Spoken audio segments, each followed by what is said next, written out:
COVID, sad to say, is back in the news. There's been an uptick in cases and hospitalizations in the North Country and across New York. Many hospitals are requiring masks again, and a new vaccine booster is going to be available soon. Governor Kathy Hochul gave her first COVID press conference in quite a while today, urging people to get the shot. That's today's story of the day. Support for Story of the Day comes from Long Run Wealth, an SEC-registered investment advisor in Lake Placid, providing comprehensive wealth management, retirement, and financial planning solutions. LongRunWealth.com. And from SciTech Business Solutions, training and consulting services to help businesses grow.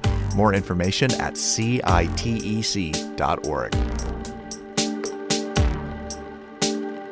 Hey, I'm David Sommerstein. It's Wednesday, September 13th. First up, a majority of New Yorkers say migrants currently living in the state should be granted work authorization regardless of their current immigration status. That's one of the findings of a new Siena College poll.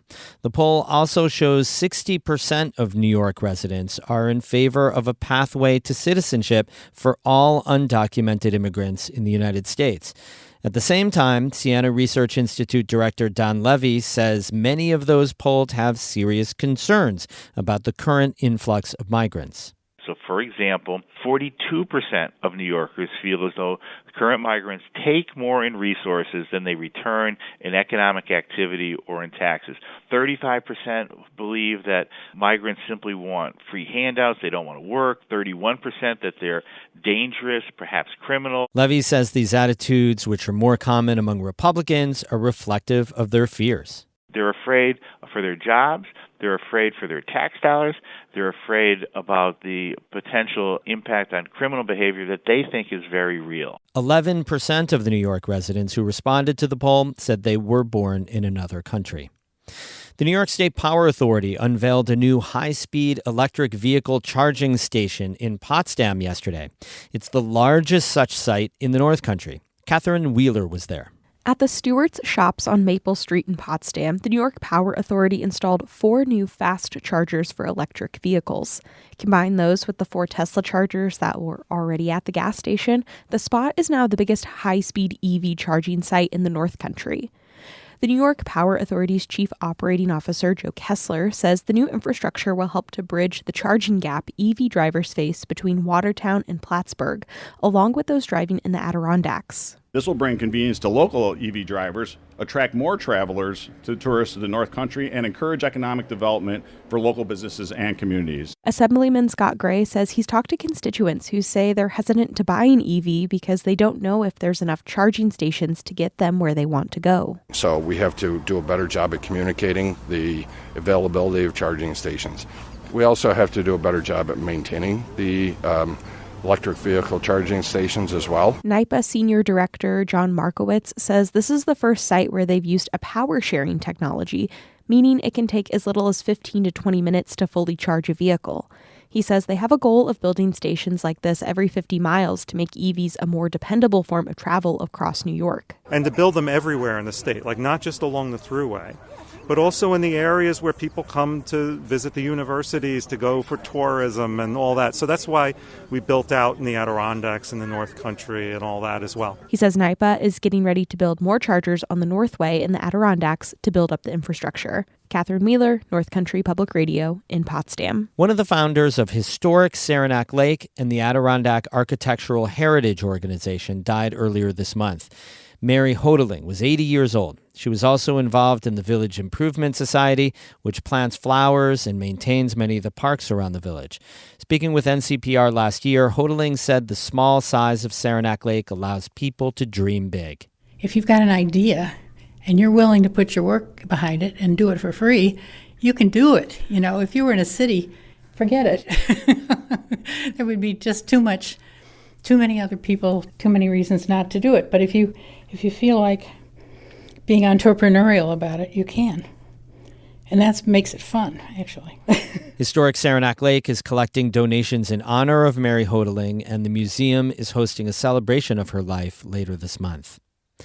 And an Akwesasne Mohawk and former Division I hockey player is the new head coach of the SUNY Potsdam women's ice hockey team. Olivia Cook graduated from Salmon River and went on to play 89 games as a forward for Cornell University. She later returned to Salmon River to coach girls ice hockey, guiding the team to the state finals in 2018. Cook was SUNY Potsdam's assistant coach last season. She's now the program's third head coach since it was restarted in 2007. Cook said in a statement that coaching at this level so close to home is, quote, such an honor and a dream come true. SUNY Potsdam opens at home against Castleton University on Saturday, October 28th.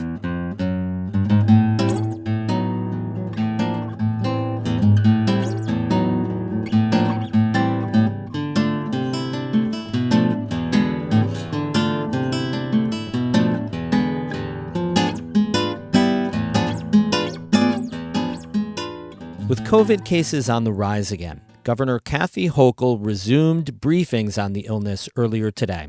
She recommends that everyone gets the new vaccines, which are aimed at the newer versions of the virus and will be available as early as this week. Hochul says while everyone would like to see COVID in the rearview mirror, the disease is not done with us yet. Everybody now knows somebody who had COVID recently. I think it was in the recesses of our minds for a long time because we weren't exposed to anyone who had it. My daughter had it last week. My son-in-law had it last week. My neighbor had it last week. People in work have had it. Many of my commissioners have had it. So the reality is setting in. So people are actually saying, oh, it's back. The governor says data shows cases are ticking up and are now running at around 15 people for every 100,000. That's still far lower than the 50 per 100,000 just a year ago and the 300 cases per 100,000 at the end of 2021. But Hochul says it's hard to obtain accurate numbers because testing for COVID has largely become a private matter.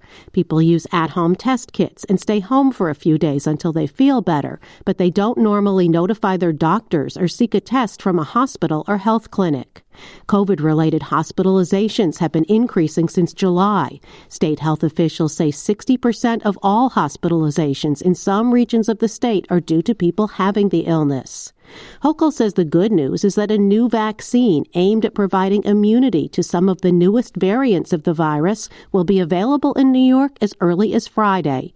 She urges everyone over the age of 6 months to get it. Make this part of your routine health maintenance every fall because this is the new normal. The shot is not a booster version of previous vaccines, but an entirely new vaccine. State Health Commissioner Dr. James McDonald says people should not become complacent if they've already had numerous shots. He says the older booster shots are no longer effective against the current versions of the virus. People need to look in the mirror and say, how do I protect myself? That's what I'm helping people. The virus changed, now the vaccine has changed. And that's all we're doing here. We're just up to date now. The virus changed. Now the vaccine is up to date. So I'm encouraging people to get it. And McDonald says a new variant known as BA.286, which is not a subvariant of Omicron, but a new genetic mutation of the virus, has so far not been detected in New York. Health officials say if you do come down with COVID, you should consider taking an antiviral medicine like Paxlovid that eases symptoms. And Hochul, saying it's not the bad old days, says there are currently no plans to close schools, require masks in public indoor spaces, or mandate vaccinations. In Albany, I'm Karen DeWitt. We have more news all the time on our website, ncpr.org. I want to remind you that you can catch up with the latest and best North Country news on your own time. Subscribe to Story of the Day as a podcast, and you don't have to wait for the radio at 5:48 during All Things Considered. It downloads around 4 in the afternoon automatically every weekday, and then it's there for you. Listen while you're prepping dinner or binge a few episodes in a row while you're out on a run. That's the podcast version of Story of the Day, when it works for you. Go to ncpr.org/SOTD for details. Music today by Christopher Watts of Canton and Oscar Sarmiento, just down Route 11 in Potsdam. I'm David Summerstein, North Country Public Radio.